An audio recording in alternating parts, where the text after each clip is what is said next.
தெரிவிக்கப்பட்டுள்ளது. தொடர்ந்து ஒரு நிமிட செய்தி தொகுப்புகளை பார்க்கலாம்.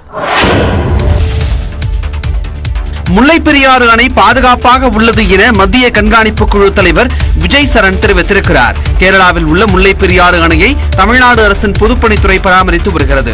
152 அடி உயரம் கொண்ட அணையில் உச்சநீதிமன்ற உத்தரவால் 142 அடி வரை நீர் தேக்கப்பட்டு வருகிறது. மேலும் உச்சநீதிமன்றத்தால் நியமிக்கப்பட்ட குழுவும் அவ்வப்போது அணையை ஆய்வு செய்து வருகிறது. அதன்படி மத்திய நீர்வள ஆணைய அணை பாதுகாப்பு அமைப்பின் தலைமை பொறியாளர் விஜய் சரண் தலைமையிலான குழுவினர் திங்கட்கிழமை முல்லைப்பெரியாறு அணையில் ஆய்வு செய்தார்.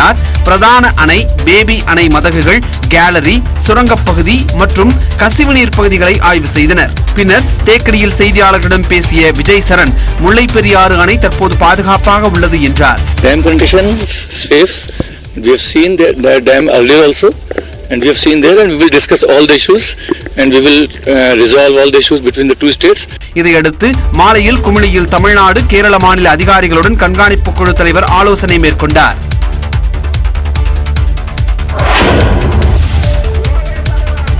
அதிமுகவில் இருந்து எடப்பாடி பழனிசாமி விலக கோரி ஓபிஎஸ் ஆதரவாளர்கள் ஆயிரக்கணக்கானோர் திரண்டு போராட்டத்தில் ஈடுபட்டதால் பரபரப்பு ஏற்பட்டது. திண்டுக்கல் மணிக்கூண்டு அருகே நடைபெற்ற ஆர்ப்பாட்டத்தில் நடந்து முடிந்த அனைத்து தேர்தலிலும் அதிமுக தொடர் தோல்வியை சந்தித்து வருவதற்கு எடப்பாடி பழனிசாமியே காரணம் என கூறி ஆர்ப்பாட்டத்தில் ஈடுபட்டனர். மேலும் தொண்டர்களுக்காக உருவாக்கப்பட்ட அதிமுகவை எடப்பாடி பழனிசாமி தனது சுயநலத்திற்காக அழிக்கும் நோக்கில் செயல்படுவதாக கூறி கண்டன முழக்கங்களை எழுப்பினர்.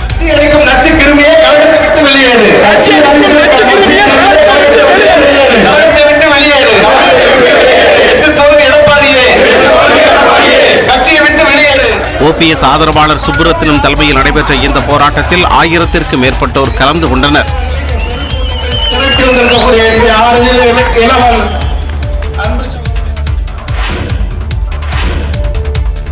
தமிழ்நாடு அரசை மிரட்டும் விதமாக பேசிய முன்னாள் ராணுவ கர்னல் உயர்நீதிமன்றத்தில் நிபந்தனையற்ற மன்னிப்பு கோரினார். கிருஷ்ணகிரியில் ராணுவ வீரர் பிரபு கொலை செய்யப்பட்டதை கண்டித்து சென்னையில் பாஜக சார்பில் கண்டன ஆர்ப்பாட்டம் நடத்தப்பட்டது.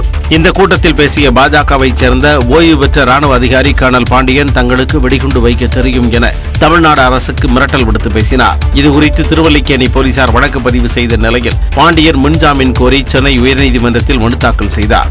மேலும் மிரட்டல் விடுக்கும் விதமாக இனி பேச மாட்டேன் என்று மன்னிப்பு கோரி மனு தாக்கல் செய்யப்பட்டது.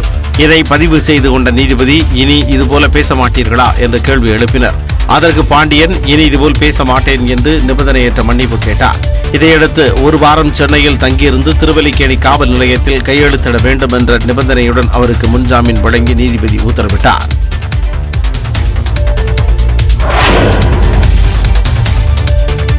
வேலூரில் உள்ள சிறார் கூர்நோக்கு இல்லத்தில் காவலர்களை தாக்கிவிட்டு தப்பி ஓடிய 6 பேரை காவல்துறையினர் தேடி வருகின்றனர்.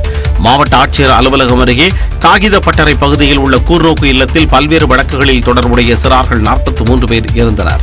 இதில் திருட்டு மற்றும் கொலை வழக்கு தொடர்பாக கைது செய்யப்பட்டு தங்க வைக்கப்பட்டிருந்த சென்னையைச் சேர்ந்த 6 பேர் காவலர்களை தாக்கிவிட்டு பூட்டை உடைத்து தப்பி ஓடினர். இதையடுத்து மாவட்ட எஸ்பி ராஜேஷ் கண்ணன் கூர்நோக்கு இல்லத்தில் ஆய்வு மேற்கொண்டார். தப்பிய சிறார்களை பேருந்து நிலையங்கள் உள்ளிட்ட பல்வேறு இடங்களில் காவல்துறையினர் தேடி வருகின்றனர். முன்னதாக கடந்த ஞாயிற்றுக்கிழமை 10 பேர் இணைந்து கூர்நோக்கு இல்லத்தில் இருந்த அனைத்து பொருட்களையும் அடித்து உடைத்தனர்.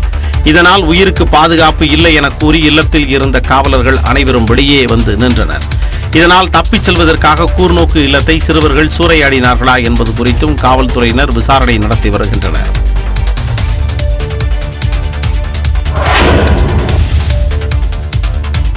ஆன்லைன் ரம்மியில் பணத்தை இழந்த விரக்தியில் திருச்சி மாவட்டம் மணப்பாறையில் இளைஞர் ஒருவர் தற்கொலை செய்து கொண்டார்.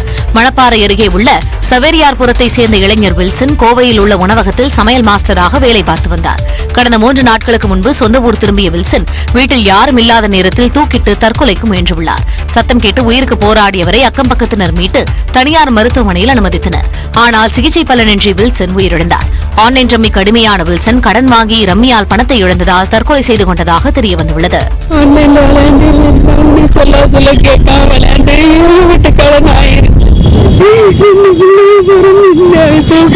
அந்த பிள்ளைக்கு நாங்க என்ன பண்றது தெரியல. ஒரு மாசம் கூட ஆகல, ஜிஹெச்லதான் மருந்துச்சு. ஏகப்பட்ட கடை 2 லட்சத்துக்கு மேல கடை, களத்துல தாலி கூட இல்லை. எல்லாத்தையும் இப்படியும் கொண்டு வச்சா விளையாண்டு ஒண்ணும் இல்லாம பண்ணிட்டேன். தற்கொலை செய்து கொண்ட வில்சன் கடந்த ஓராண்டு ஆன்லைன் ரம்மி விளையாடி வந்ததாகவும் 2வது குழந்தை பிறந்து 1 மாதம் கூட ஆகவில்லை என்ற தகவல் பரிதாபத்தை ஏற்படுத்தியுள்ளது. இது தொடர்பாக போலீசார் விசாரணை மேற்கொண்டுள்ளனர். திருவொற்றியூர் அருகே மீனவ கிராமத்தில் இஸ்லாமியர்கள் கிறிஸ்தவர்கள் சீர்வரிசை கொண்டுவர படவேட்டம்மன் கோவில் கும்பாபிஷேக விழா வெகு விமர்சையாக நடைபெற்றது. சென்னை KVK குப்பத்தில் மீனவர்களின் காவல் தெய்வமான படவேட்டம்மன் கோவில் அமைந்துள்ளது. இந்த கோவிலை புனரமைக்கும் பணிகள் கடந்த 2021ஆம் ஆண்டு தொடங்கப்பட்ட நிலையில் படவேட்டம்மன், முருகன், விநாயகர் சன்னதிகள் புதிதாக கட்டி முடிக்கப்பட்டன. இதனையொட்டி கோவில் கும்பாபிஷேக விழா கடந்த 19ஆம் தேதி தொடங்கிய நிலையில் தினமும் யாகசாலை பூஜைகள் நடைபெற்று வந்தன. இதனைத் தொடர்ந்து விழாவின் முக்கிய நிகழ்ச்சியான கும்பாபிஷேக விழா கோலாகலமாக நடைபெற்றது.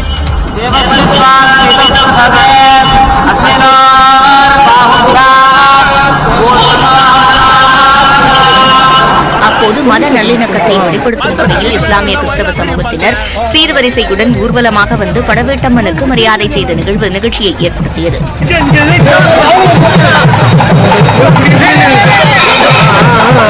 திருவொற்றியூர் MLA KP சங்கர் ஏற்பாட்டில் நடைபெற்ற இந்த விழாவில் சுற்றுவட்டார பகுதிகளைச் சேர்ந்த 1000க்கும் மேற்பட்டோர் கலந்து கொண்டனர்.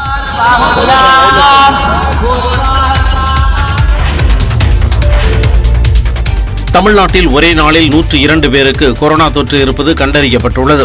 நாடு முழுவதும் கொரோனா பரவல் மீண்டும் சற்று வேகம் எடுத்துள்ளது. திங்கட்கிழமை நிலவரப்படி 24 மணி நேரத்தில் சுமார் 1805 பேருக்கு கொரோனா இருப்பது உறுதியாகியுள்ளது. மேலும் 134 நாட்களுக்கு பிறகு கொரோனாவிற்கு சிகிச்சை பெறுவோர் எண்ணிக்கை 10,000-ஐ தாண்டியது. தமிழ்நாடு உட்பட 8 மாநிலங்களில் கொரோனா பரவலின் வீதம் அதிகரித்திருப்பதாக மத்திய அரசு தெரிவித்தது. அதற்கு ஏற்ப தமிழ்நாட்டை பொறுத்தவரை ஒரே நாளில் 102 பேருக்கு கொரோனா பரவியதாக சுகாதாரத்துறை தெரிவித்தது. மேலும் 634 பேர் கொரோனாவிற்கு சிகிச்சை பெற்று வருகின்றனர். இந்நிலையில் கொரோனாவை எதிர்கொள்ள மாநில அரசு மேற்கொண்ட நடவடிக்கைகளை மத்திய அரசு ஆய்வு செய்தது.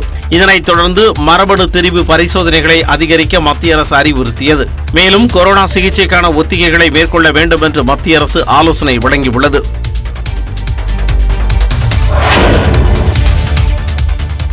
திருச்சி திருவானைக்காவல் அகிலாண்டேஸ்வரி கோவிலின் பங்குனி திருவிழாவையொட்டி முற்றிலும் மல்லிகை மலர்களால் அலங்கரிக்கப்பட்டு ஊர்வலமாக வந்த அம்மனை பக்தர்கள் வழிபட்டனர். திருவானைக்காவலில் உள்ள பழமையான ஜம்புகேஸ்வரர் அகிலாண்டேஸ்வரி அம்மன் கோவிலில் நடைபெறும் பங்குனி திருவிழாவின் 10ஆம் நாளான நேற்று வெள்ளை சாற்றுப்படி உற்சவம் நடைபெற்றது. இதையொட்டி சுவாமிக்கும் அம்மனுக்கும் முகம் மட்டுமே தெரியும் அளவுக்கு முழுவதும் மல்லிகை மலர்களால் அலங்கரிக்கப்பட்டிருந்தது.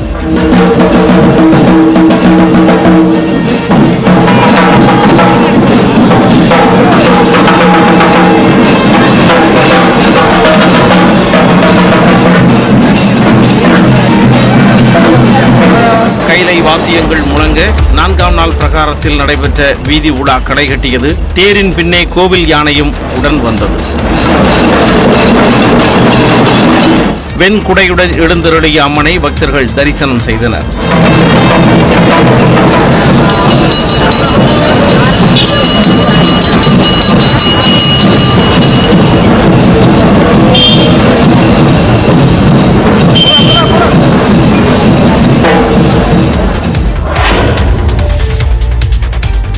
கர்நாடகாவில் புதிய இடஒதுக்கீடு கொள்கைக்கு எதிர்ப்பு தெரிவித்து போராட்டம் தீவிரமடைந்த நிலையில் சதாசிவம் குழுவின் அறிக்கையை அமல்படுத்த மாட்டோம் என முதலமைச்சர் பசவராஜ் பொம்மை அறிவித்துள்ளார். கர்நாடகாவில் பட்டியலின பிரிவிற்குள் உள் இடஒதுக்கீட்டை அமல்படுத்த வேண்டும் என சதாசிவம் குழு அறிக்கை சமர்ப்பித்தது. இதனை ஏற்றுக்கொண்ட மாநில அரசு மத்திய அரசிடம் ஒப்புதல் பெற திட்டமிட்டது. இதனால் ஷிகாரிபுராவில் போராட்டம் நடத்திய பஞ்சாரா சமூகத்தினர் முன்னாள் முதலமைச்சர் எடியூரப்பாவின் வீட்டின் மீது கற்களை வீசியதால் பதற்றம் ஏற்பட்டது. இதனால் காவல்துறையினர் தடியடி நடத்தி கூட்டத்தை கலைத்தனர்.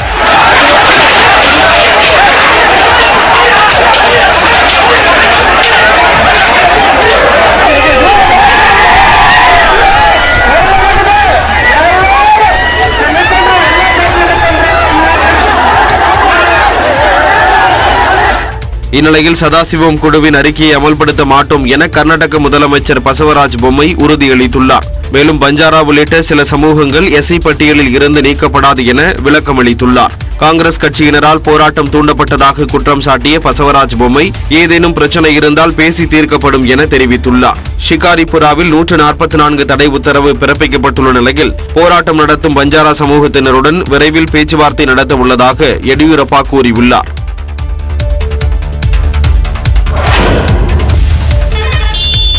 கர்நாடகாவில் லஞ்சம் வாங்கிய வழக்கில் பாஜக MLA மதல் விருபாக்ஷப்பா சுங்கச்சாவடி அருகே அதிரடியாக கைது செய்யப்பட்டார். சன்னகிரி தொகுதி பாஜக எம்எல்ஏவான மதல் விருபாக்ஷப்பா கர்நாடகா சோப்ஸ் நிறுவன தலைவராக இருந்தார். இந்த நிறுவனத்திற்கான மூலப்பொருட்கள் டெண்டர் வழங்க அவருடைய மகன் பிரசாத் 40 லட்சம் ரூபாய் லஞ்சம் பெற்ற போது லோக் ஆயுக்தாவிடம் கையும் களவுமாக சிக்கினார். இதனைத் தொடர்ந்து அவருடைய வீட்டில் நடத்திய சோதனையில் சுமார் 8 கோடி ரூபாய் பணம் சிக்கியது. இந்த வழக்கில் தலைமறைவாக இருந்த மதல் விருபாக்ஷப்பாவிற்கு இடைக்கால ஜாமீன் கிடைத்த போது அவருடைய தொண்டர்கள் பட்டாசு வெடித்து வரவேற்றனர். இந்த வழக்கில் லோக் ஆயுக்தாவில் விசாரிக்கப்பட்ட நிலையில் மதல் விருபாக்ஷப்பா உயர்நீதிமன்றத்தில் ஜாமீன் கோரி மனு தாக்கல் செய்தார். இதனை விசாரித்த உயர்நீதிமன்றம் விருபாக்ஷப்பாவின் ஜாமீன் மனுவை நிராகரித்தது. இந்நிலையில் சன்னகிரியில் இருந்து பெங்களூருவிற்கு காரில் சென்று கொண்டிருந்த மதல் விருபாக்ஷப்பா தும்கூருவில் உள்ள சுங்கச்சாவடி அருகே அதிரடியாக கைது செய்யப்பட்டார்.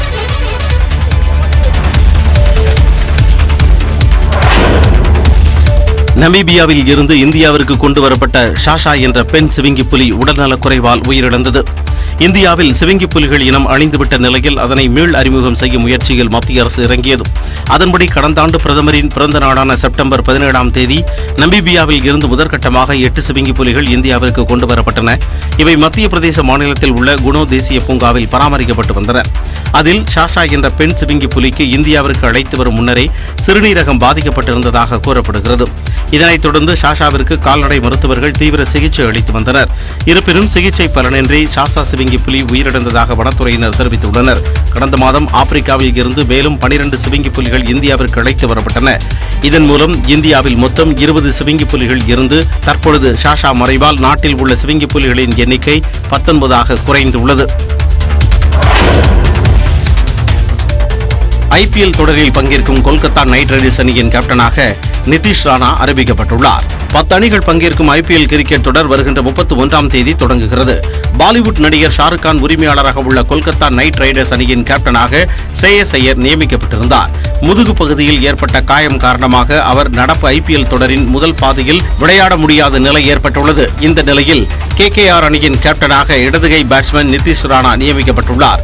டெல்லியைச் சேர்ந்த நிதிஷ் ராணா 2018ஆம் ஆண்டு முதல் கொல்கத்தா அணிக்காக விளையாடி வருகிறார்.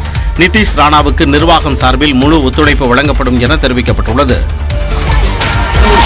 கார் விபத்து தொடர்பான வழக்கில் நடிகை யாஷிகாவிற்கு பிடிவாரண்ட் தளர்த்தப்பட்டு ஏப்ரல் 25ஆம் தேதி மீண்டும் ஆஜராக செங்கல்பட்டு நீதிமன்றம் உத்தரவிட்டுள்ளது. 2021ஆம் ஆண்டு ஜூலை மாதம் நடிகை யாஷிகா ஆனந்த் தனது நண்பர்களுடன் புதுச்சேரி சென்று திரும்பும்போது அவர்கள் சென்ற கார் மாமல்லபுரம் அருகே விபத்திற்குள்ளானது. இந்த விபத்தில் காரை ஓட்டி வந்த யாஷிகா ஆனந்த் படுகாயமடைந்த நிலையில் அவரது தோழி வள்ளிச்செட்டி பவனி சம்பவ இடத்திலேயே உயிரிழந்தார். இது தொடர்பாக மாமல்லபுரம் காவல் நிலையத்தில் பதிவு செய்யப்பட்ட வழக்கின் விசாரணை செங்கல்பட்டு நீதிமன்றத்தில் நடைபெற்று வருகிறது. இந்த நிலையில் வழக்கு விசாரணைக்காக யாஷிகா ஆனந்த் நேரில் ஆஜராகாததால் கடந்த 21ஆம் தேதி அவருக்கு பிடிவாரண்ட் பிறப்பிக்கப்பட்டது. இந்நிலையில் பிடிவாரண்டை தளர்த்த கோரி யாஷிகா ஆனந்த் செங்கல்பட்டு நீதிமன்றத்தில் ஆஜரானார். இதையடுத்து ஏற்கனவே பிறப்பிக்கப்பட்ட பிடிவாரண்டை நீதிபதி ரத்து செய்தார். மேலும் ஏப்ரல் 25ஆம் தேதி மீண்டும் செங்கல்பட்டு நீதிமன்றத்தில் ஆஜராக யாஷிகாவிற்கு உத்தரவிடப்பட்டுள்ளது. 12ஆம் வகுப்பு பொதுத் தேர்வில் கணித தேர்வு கடினமாக இருந்ததால் 100க்கு 100 மதிப்பெண் எடுக்கும் மாணவர்களின் எண்ணிக்கை கணிசமாக குறைய வாய்ப்பிருப்பதாக ஆசிரியர்கள் தெரிவித்துள்ளனர்.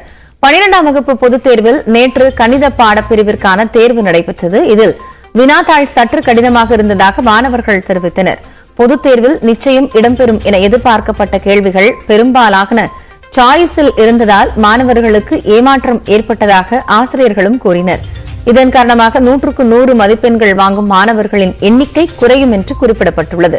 மேலும் பொறியியல் படிப்பிற்கு கணித பாட மதிப்பெண் பிரதானமாக எடுத்துக் கொள்ளப்படும். ஆனால் 12ஆம் வகுப்பு கணித தேர்வு கடினமாக இருந்ததால் எதிர்வரும் கல்வியாண்டில் பொறியியல் படிப்பிற்கான கட் ஆஃப் மதிப்பெண் குறையும் என்று எதிர்பார்ப்பதாகவும் ஆசிரியர்கள் தெரிவித்துள்ளனர்.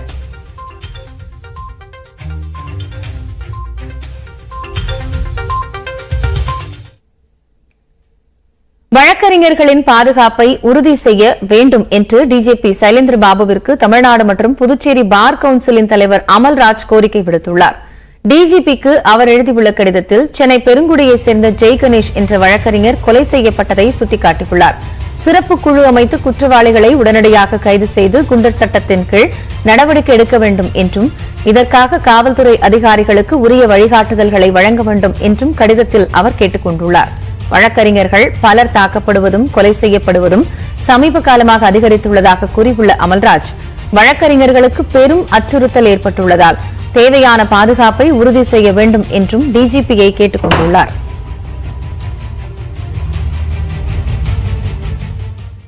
ஆம்பூர் அருகே கிணற்றில் தவறி விழுந்த 2 கரடிகள் பத்திரமாக மீட்கப்பட்டன.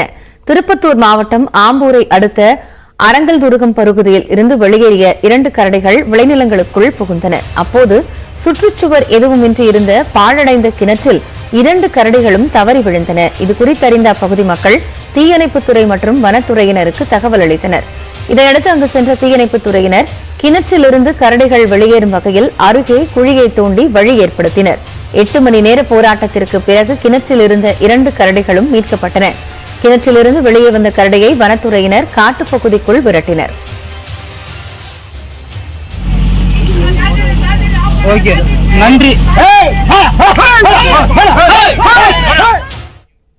TNPSC Group 4 தேர்வு முறைகேடு தொடர்பாக சட்டப்பேரவை